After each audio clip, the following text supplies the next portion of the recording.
감사합니다.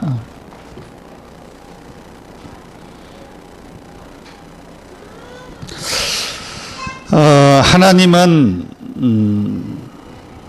참되신 하나님. 그 포럼을 하다가 우리 집사님 가운데 이제 기도도 이제 좀 하게 되어지고 그전과 달리 하나님 말씀이 참 깨달아지는 그런 자리에 이르렀다라고 하는 그런 말씀을 들으면서 하나님은 사람마다 시간표가 있구나. 우리가 안 되어지는 것 같지만은 시간을 따라서 하나님께서 우리에게 응답하시고 축복하시구나 하는 그런 부분들을 참 감사했습니다. 그래서 여러분들이 뭐 기도도 좀 안 되는 것 같고 또 힘이 빠지는 것 같고 그렇지만은 그러나 우리가 하나님을 바라보는 그런 믿음의 자리에 내가 서기를 원하는 그런 간절한 마음을 가지고 진짜 하루에 5분이라도 하나님을 바라보는 그런 묵상의 시간을 가지고 기도하면은 분명히 하나님은 우리의 기도를 들으시고 응답하시고 축복하시는 그런 사실을 청케 하실 것입니다. 하나님은 우리를 말씀을 통해서 계속적으로 역사하시기를 원하고 있습니다. 저는 지난 주간에 인간은 다 사람은 거짓되다. 참 거짓된 사람들에 대해서 하나님이 선포를 했는데 그 선포한 대로 모든 사람들이 다 그렇구나. 요즘 뭐 정의구현을 하는 그 신부가 종북 발언을 해가지고 굉장히 시끄럽고 또 토론하는 사람들의 그런 얘기를 쭉 이렇게 들으면서 인간이 많이 배워도 바른 생각을 못하고 있구나.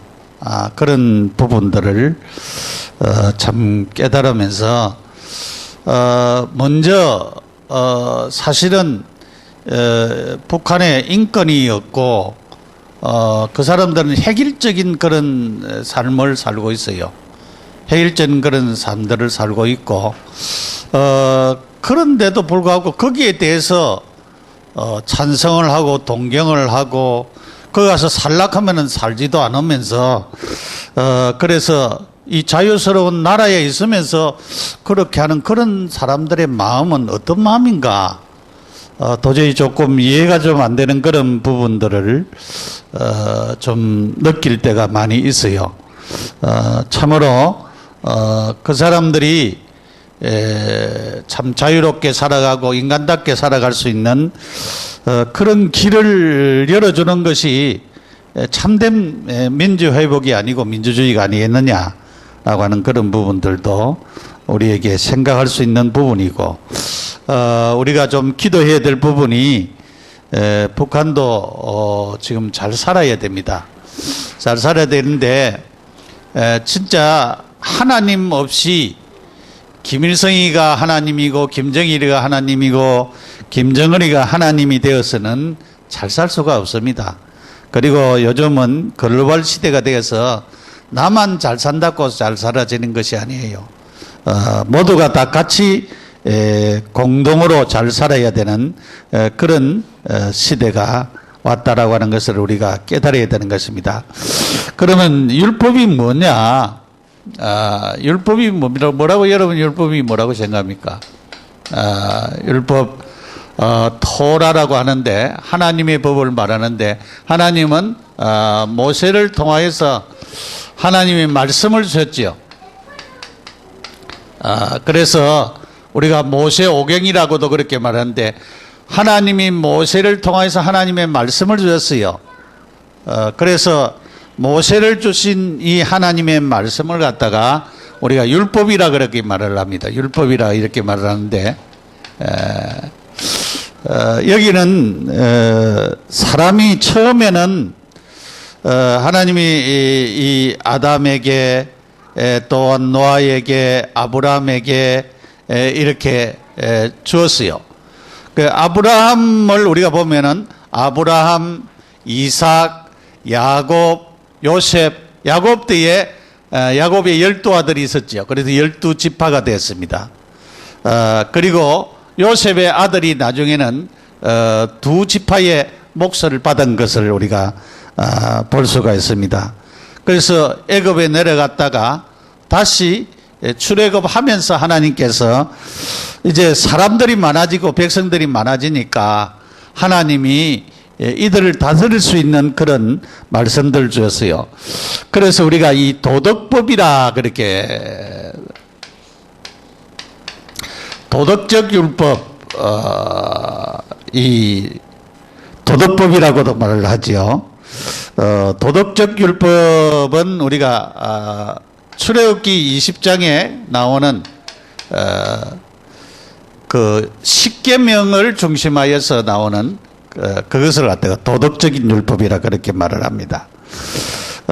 그리고 이제 재판적 율법, 재판을 할 때 하나님이 출애굽기 21장부터 21장에 있는 쪽 내용입니다. 그리고 의식적인 율법, 우리가 뭐 제사를 어떻게 지낸다 그런 의식적인 율법이 있어요. 그것이 출애굽기 24장부터 쭉 나오는 31장까지의 내용입니다. 이렇게 윤리적이고 도덕적인 부분 하나님께서 십계명을 통하여서, 그래서 이 십계명을 통하여서 모든 다른 것들을 파쇄되어진 것을 볼 수가 있죠. 유대인들도 안식일을 기억하라 그렇게 하나님이 말씀을 하셨죠. 안식일을 기억하여 거룩하게 지켜야 되는데 그 다음에 이들이 하는 짓은 다 다른 것을 우리가 볼 수가 있어요. 그래서 안식일에는 뭐 오리 정도까지는 무거운 짐을 들고 갈 수 있지만은 오리 넘으면은 무거운 짐을 못 가지고 간다. 막 그렇게까지 하고 그런 것을 볼 수가 있죠. 그래서 재판을 위하여서 의식적인 이런 법들이 있는데 이런 율법을 볼 수가 있죠. 결국은 하나님이 주신 말씀인데 이스라엘 백성을 다스리기 위한 하나님께서 말씀을 주었어요. 그래서 사실은 우리가 이 법이라고 하는 것은 사람들이 법을 잘 지키면 사실은 법이 필요가 없지요. 법이 필요가 없는데 법을 안 지키니까 또 거기에서 세칙이 나오고 이렇게 하면 이렇게 하라 저렇게 하라 그렇게 법들이 많이 나오는 것을 우리가 볼 수가 있습니다. 그래서 오늘은 이 율법의 역할에 대한 부분을 율법의 역할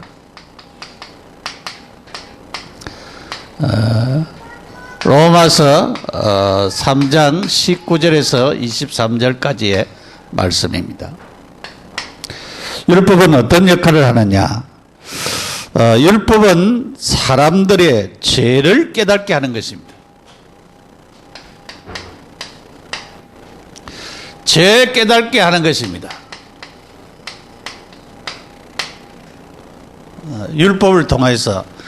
왜냐하면은 법이 있으면은 이 법은 규범이요, 우리가 성경을 토라라고 하는데 규범이요 또 잣대요 그런 것을 두고 하는 말이죠.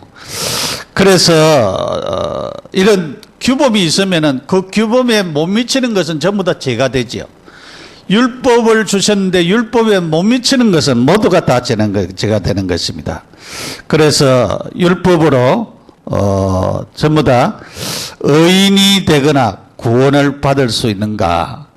율법으로는 여러분 율법으로는 구원도 못 받고 의인도 될 수가 없습니다. 의인이 안 되는 것입니다. 율법으로 되는 것이 없다라고 하는 것을 우리가 알아야 됩니다. 율법을 지킨다고 하여서 의인이 되거나 구원받을 수가 없습니다.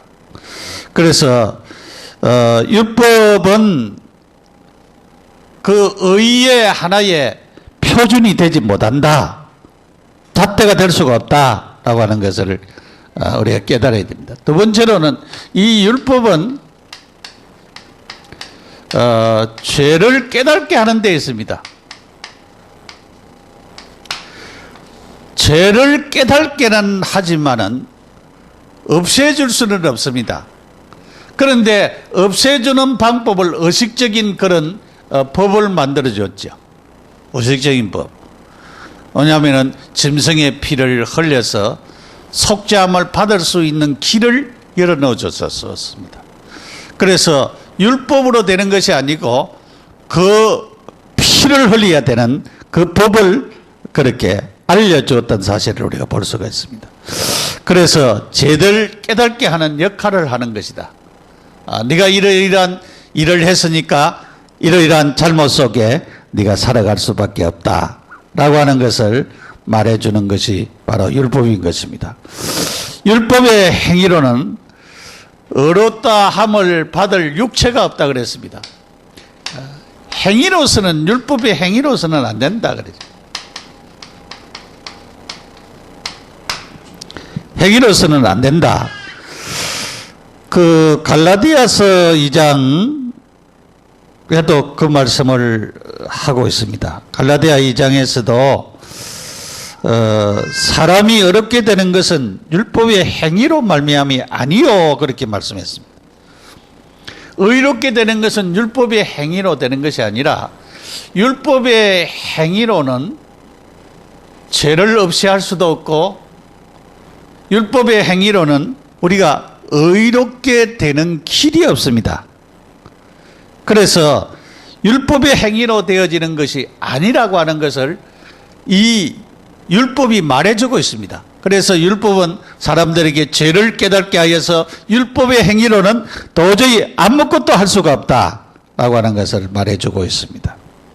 그래서 우리는 그러면 하나님이 왜 율법을 주셨느냐?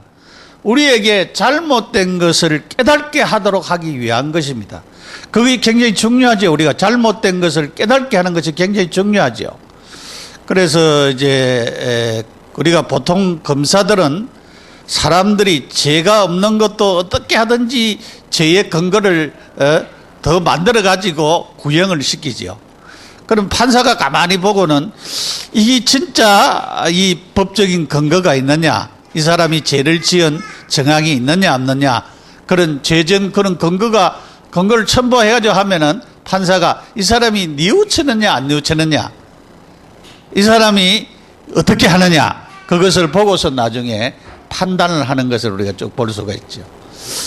그런 것을 우리가 봐서 그 행위를 보아서 행위에 대한 부분을 보고 판단하는 그런 부분을 우리가 볼 수가 있습니다. 그래서 이 율법의 기능이 죄를 깨닫게 하고 이 율법의 행위로서는 우리가 의롭게 되어지는 아무 역할이 안 되어진다라고 하는 것을 말씀하고 있습니다. 두 번째로는 율법이 모든 사람은 죄인이다라고 하는 것을, 범법자라고 하는 것을 선포를 하고 있습니다. 모든 사람이 죄인이다. 그래서 로마서 3장 10절에 의인은 없나니 한 사람도 없다 그렇게 말씀하고 있습니다. 의인은 없나니 한 사람도 없다. 그 말은 다 죄인이다 그 말이지. 다 죄를 지은 죄인이다. 로마서 3장 23절에 모든 사람은 다 죄를 범했다. 모든 사람, 의인은 없나니 한 사람도 없고 모든 사람이 다 죄를 범했다. 그 말은 모든 사람이 다 죄인이다 그 말이죠. 다 죄인이다. 로마서 5장 12절에 한 사람으로 말미암아 모든 사람이 다 죄인 되었다. 그 한 사람은 누구냐? 아담이다. 그렇게 말하고 있어요. 아담이 지은 죄 때문에. 하와가 선악과다 하는데 왜 아담을 말하냐? 아담의 대표적인 원리로서 아담을 지목을 했습니다. 아담이 지은 그 죄 때문에. 그래서 모든 사람들이 다 죄인이다. 그렇게 말씀을 하고 있음을 볼 수가 있어요. 우리가 창세기 3장에 창세기 3장 사건에 보면은 사람이 죄를 지어서 결국은 죄지으니까 하나님을 떠나게 되지요. 하나님을 떠나니까 결국은 사단에게 잡히게 되어 있습니다. 사단의 지배받게 되어 있습니다. 모든 사람이 죄인이다라고 하는 것은 창세기 3장 사건 속에 빠져 있는 인간, 모든 사람이 다 죄를 지어서 하나님을 떠나 있고 사단에 지배받고 있는 인간인 것을 말씀을 하고 있습니다. 그러면서 창세기 6장에 이 죄의 문화 속에, 죄 짓는 문화 다 여기에 빠졌습니다. 사람들이 먹고 마시는 문화, 장가가고 시집가는 문화, 그리고 죄 짓는 문화에 다 빠져 있습니다. 지금 문화를 가지고 사람들이 다 죄 짓도록 만들어요. 문화재를 가지고 죄를 짓도록 만들어요. 그리고 사람들이 이런 것을 가지고 다 죄 짓도록 만드는데, 문화라고 하는 것을 뒤집어 쓰고 거기를 절하고 섬기고 그런 것을 볼 수가 있어요. 그래서 우리나라 문화들은 이 우상문화, 미신문화 이 다 젖어 있어요. 왜냐하면은 동네마다 선앙당이라고 해가지고 큰 나무라든가 그런 것을 섬기는 그런 짓. 그래서 사람들이 하나님 안 믿으면 거기에 다 섬기고 그래요. 또한 정초가 되면은 거기에서 또 제사 지내고 다 그래요. 그리고 또 이제 뭐 이 절이라든가 다른 산이라든가 바위라든가 높은 산도 굉장히 그런 역할을 많이 하죠. 절들도 많이 있고. 그래서 이 문화를 가지고 사람들을 굉장히 힘들게 만듭니다. 그래서 이 사단이 지배했다라고 하는 말은, 이 사단은 모든 사람들을 다 뭐하도록 만들었냐? 죄짓도록 만들었어요. 지금도 사단이 하는 역할은 뭐냐? 지금도 이 사단이 하는 역할은 모든 사람들이 다 죄짓도록 만드는 것입니다. 그래서 죄져서 하나님 없이 살아가도록 만드는 역할을 하는 것이 누구냐? 이 사단의 역사입니다. 그래서 인간은 창세기 11장에 인본주의 하도록 만들었지요. 자기들의 힘으로, 인간의 힘으로 우리가 하나님이 창세기 6장 홍수 사건 이후에 무지개를 주면서 내가 다시는 홍수로 멸하지 않겠다, 그렇게 언약을 주었어요. 언약을 주었는데 하나님의 말씀을 무시하고 뭐 하도록 했는가 하면은 결국은 바벨탑 쌓도록 만들었어요. 지금도 인간들이 바벨탑 쌓지요. 우리도 그렇지만은 뭐 달나라에 위성을 보내고 연구를 하고, 다른 나라에서 다 연구했는데 또 뭐 중국도 그렇게 하고 러시아도 그렇게 하고, 미국은 또 화성까지 이제 보내서 화성을 거기에 사람이 살 수 있느냐 없느냐, 혹시나 가서 우리가 거기 가서 좀 살면 안 되겠느냐, 그래가지고 화성을 연구하고 그러겠습니다. 그게 다 뭐냐 하면은 바벨탑입니다. 바벨탑. 결국은 바벨탑을 쌓으면, 바벨탑은 뭐냐면은 인본주의인데 인간의 생각과 기술로서 하려고 하는데 결국은 무너질 수밖에 없지요. 결국은 무너질 수밖에 없는 하나님의 축복 속에 있는 우리 인간들이 자기 인본주의로 살아갈 수 있는 자들이 없다라고 하는 것을 우리가 결국은 무너질 수밖에 없습니다. 그래서 결국은 뭐를 조장합니까? 불신앙을 조장을 하는 것입니다. 하나님을 불신앙하도록, 하나님의 말씀을 불신앙하도록, 언약을 불신앙하도록 만드는 것입니다. 그래서 결국은 하나님의 말씀을 무시하도록 모든 인간은 죄인이다, 그렇게 하나님이 선포를 하고 있음을 우리는 깨달아야 되는 것입니다. 율법은 어떤 역할을 하느냐? 이 율법은 몽학 선생의 역할을 한다. 몽학 선생의 역할을 한다. 율법은 하나님 말씀이지요. 율법은 하나님의 말씀입니다. 그 하나님은 말씀을 가지고 인도를 하시지요. 인간은 율법을 완전히 지킬 수가 없습니다. 이 율법을 못 지켜요. 바울은 빌립보서 3장에 율법에는 흠이 없는 자라고 그렇게 했지만은 율법을 지키려고 무던히 예를 쓴 것을 볼 수가 있어요. 그러나 율법을 다 지킬 수가 없는 인간입니다. 그래서 율법으로는 망할 수밖에 없다. 결국은 망합니다. 못 지키기 때문에, 율법을 못 지키기 때문에 망할 수밖에 없는 인간입니다. 갈라디아 3장 그 16절부터 이렇게 쭉 보면은 그렇게 얘기를 하고 있어요. 15절, 16절. 15절에 형제들아 내가 사람의 예대로 말하니 사람의 언약이라도 정한 후에는 아무도 패하거나 더하거나 하지 못하느니 이 약속들은 아브라함과 그 자손에게 말씀하신 것이라. 여럿을 가리켜 그 자손이라 하지 아니하시고 오직 한 사람을 가리켜 내 자손이라 하셨으니 곧 그리스도라 그렇게 말씀하였습니다. 그러면서 이 19절에는 중보자의 손으로 베푸신 것인데 약속하신 자손이 오시기까지 있을 것이라 그렇게 말씀했습니다. 하나님이 약속으로 말미암아 아브라함에게 주신 것이라 그랬어요. 그래서 하나님께서 아브라함에게 약속의 자손을 말씀했습니다. 이 약속의 자손은 누가 뭐냐면 그리스도입니다. 그러니까 하나님이 율법에서 약속하신 창세기 3장 15절에 그 복음의 역사, 그것은 그리스도를 말하고 있습니다. 그래서 결국은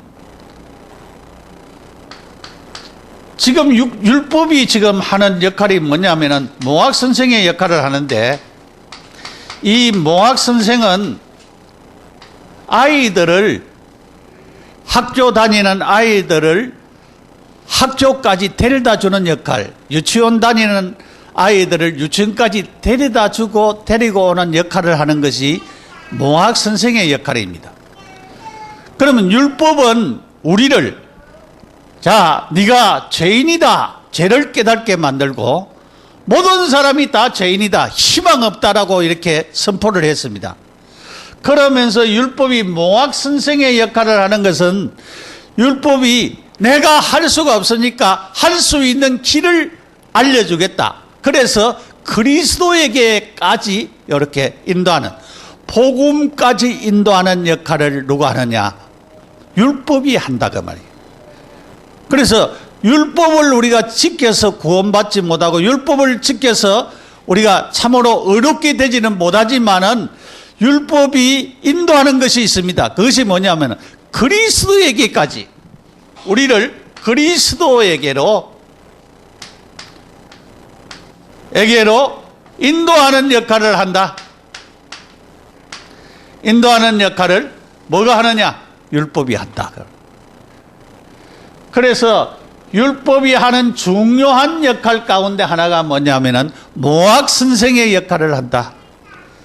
그래서 그리스도에게까지 인도하여서 우리를 구원받도록 하고 의롭게 되도록 만들고, 이런 모든 역할을 하는 것이 뭐냐? 율법이다. 그래서 23절에서, 갈라디아 3장 23절에서 그렇게 말하셨습니다. 믿음이 오기 전에는 우리는 율법 아래 매인바 되고 계시될 믿음의 때까지 갇혔느니라. 이같이 율법이 우리를 그리스도에게로 인도하는 초등교사가 되어, 우리가 옛날 성경은 몽학 선생이죠. 몽학 선생이 되어 우리로 하여금 믿음으로 말미암아 의롭다함을 얻게 하려 함이라 그랬어요. 그리스도에게로 인도하는 모학 선생이 되어서, 그래서 인도를 해주면은 누가 하느냐? 그리스도께서 다 하신다는 말씀입니다. 결론이, 자, 우리는 율법을 통해서 죄를 깨닫게 되어지는 것입니다. 죄 깨달음, 우리의 잘못을 깨달는 것이 굉장히 중요합니다. 그래서 모든 사람은 희망이 없다, 소망이 없다라고 하는 것을 우리에게 제시해 주고 있습니다. 소망 없다, 너희들은 희망 없다, 모든 사람은 다 죄인이다, 지옥 간다, 그것을 우리에게 선포를 해 주었습니다. 모든 사람들은 희망이 없는 자들입니다. 그래서 길을 열어놓으셨지요. 그 길이 예수 그리스도입니다. 예수 그리스도. 그래서 모학 선생의 역할을 해서 길을 열어놓으셨는데 예수 그리스도를 알게 하시고 그리스도에게로 이렇게 인도하는 역할을 하는 것입니다. 그래서 율법의 말씀을 철저하게 바르게 알고 깨달으면은 그리스도를 발견되어지게 하고 그리스도 앞으로 인도함을 받도록 그렇게 하는 역할을 하는 것입니다. 예수 그리스도는 하나님이십니다. 예수 그리스도는 하나님이십니다. 성부, 성자, 성령 삼위일체 하나님인데 성자 하나님이십니다. 예수님은 성자 하나님이십니다. 하나님이 사람이 되셨어요. 사람이 되셨습니다. 우리와 똑같은 사람이 되셨어요. 그래서 예수님은 신성을 가지신 하나님, 인성을 가지신 우리와 똑같은 사람이신 하나님. 그래서 신성을 가지셔야 되고 인성을 가지신 분이라야 우리의 참 구주가 될 수가 있습니다. 그래서 이 하나님 되시고 사람 되신 이 예수 그리스도가 우리를 위해서 어디에 우리의 죄를 용서하기 위하여서 구약에는 짐승을 잡아 피 흘려 제사를 드렸는데 그리스도가 십자가에 피 흘려서 우리의 모든 죄를 속죄해 주셨습니다. 이 근거에 의하여서 우리가 어렵게 되어지는 것입니다. 의롭게 되어지는 것입니다. 그래서 죄를 용서함 받고 의롭게 되어지는 것입니다. 예수님은 하나님이라고 하는 증거로 부활하셨습니다. 살아나셨어요. 3일 만에 다시 살아나셨습니다. 하나님이라고 하는 증거로 부활하셨어요. 그래서 우리에게 의로움을 주는 축복을 주었습니다. 그래서 율법의 행위로는 의롭게 될 육체가 없다. 누구를 통하여서? 예수 그리스도를 통하여서만이 그 예수님이 하신 이 하나님이 사람 되신 그 예수님이 십자가 지시고 부활하신 이 사실을 믿음으로 말미암아 의롭게 되는 것입니다. 믿음으로 말미암아 구원받게 되어지는 것입니다. 믿음으로 말미암아 이런 칭의를 얻게 되어지는 것입니다. 네가 죄인이지만은 내 죄를 다 용서했다. 네가 의롭게 되었다라고 하는 것을 우리에게 선포해 주시는 것입니다. 그 율법의 역할이 굉장히 중요한 역할을 했죠. 왜냐하면은 네가 나쁜 놈이다, 네가 죄인이다, 그것을 갖다 죄를 깨닫게 하고, 우리는 희망이 없다. 모든 사람이 다 죄를 지었기 때문에 희망 있는 사람은 한 사람도 없다. 그래서 아무리 잘 살아도 희망이 없습니다. 아무리 이쁘도 희망이 없습니다. 아무리 많이 배워도 희망이 없습니다. 희망 없어요. 하나님 앞에 희망이 없어요. 그렇기 때문에 모든 사람이 다 죄인입니다. 이런 사람을 우리는, 이런 희망 없는 사람을 몽학 선생이 그리스도의 길로 우리를 인도하듯이 우리가 많은 사람들에게 그리스도를 깨닫게 해서 복음으로 세워지는 놀라운 축복이 이들에게 있어지는 큰 은혜가 나타나는 축복의 역사가 우리 모두에게 일어나는 놀라운 역사가 나타나기를 예수 이름으로 축복합니다. 기도드리겠습니다. 하나님 아버지, 은혜와 사랑을 감사합니다. 우리는 소망이 없고 희망이 없는 자들입니다. 그런데 하나님이 그리스도를 이 땅에 보내셔서 하나님의 놀라운 사랑과 은혜를 바르게 깨닫게 하심을 감사합니다. 우리가 죄인이고 모든 사람이 다 죄인입니다. 이 죄를 용서받을 수 있는 길과 문을 열으신 하나님, 너무 감사합니다. 몽학 선생으로 그리스도 앞으로 우리를 인도하신 것을 감사합니다. 그래서 그리스도를 통해서만 구원받고 하나님의 자녀되는 축복의 자리에 이른 것을 감사합니다. 한 주간도 그리스도 때문에 행복해지고 나를 구원하신 그 예수님 때문에 한없는 기쁨과 감사가 넘치는 우리 모두가 되어지도록 축복하여 주옵소서. 예수님 이름으로 기도드립니다. 아멘.